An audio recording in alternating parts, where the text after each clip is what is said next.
Mr. Mark Wayne Mullin. Senator Mullin, welcome back, sir. Thanks, Larry. Love the cowboy hat. You're going to get me one of those before it's all said and done. I'll be down there in a couple of weeks. Now, Absolutely. Can someone please open the government? I mean, really.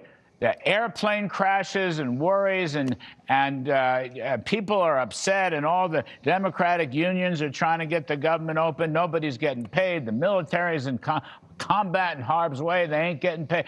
You got to do something. This cannot keep going on, sir. Well, Larry, we had a deal. We had 13 Democrats that had agreed to reopen the government.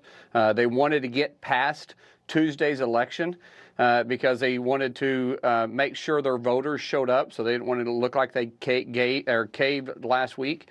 We get to yesterday, and their demands changed from what we had agreed to. We had agreed between the 13 Democrats in the House, we had agreed to make sure that they had, I say the House, the 13 Democrats in the Senate, they had agreed to let us put 3 appropriation bills. It would be Ledge, it would be Milcon, and it would be Ag, and then do a CR on the other 9 all the way into January, and then we'd give them a vote on a ACA, but it wouldn't guarantee an outcome.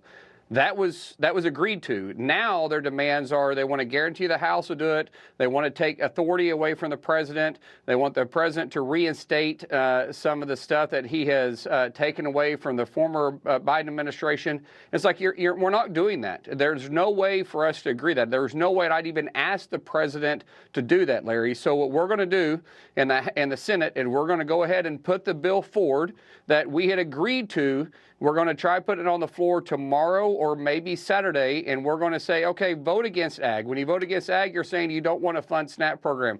Go ahead and vote against Milcon. That means that you're not voting for our military anymore. Go ahead and vote against not paying military police, because that's what's in Ledge, or not military police, but our Capitol Police. Go ahead and say you're not paying your staff, because all these individuals have went 37 days without a paycheck. And by the way, if you're going to vote against this bill, you're also saying you don't want to fund air traffic controllers either.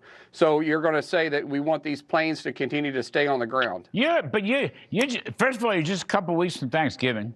That can't be good. That's a date that you don't want to pass, I would think, sir. And second of all, the House CR, in theory, is over by November 21. So what good is it? You need a new CR.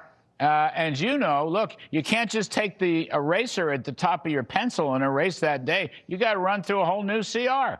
Which is what we're doing. The clock is ticking. There's got to be.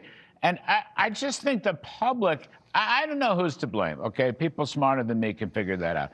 Democrats, Republicans, I don't know. All I know is Democrats. I think, okay, whatever. I think that the public is blaming everybody. And for all the reasons you just said. I mean, we got Ted Cruz coming on in a moment. He's been, tweeting about the air traffic controllers. Sean Duffy has been out there. He's extremely worried about the potential for accidents. That kind of thing is very serious.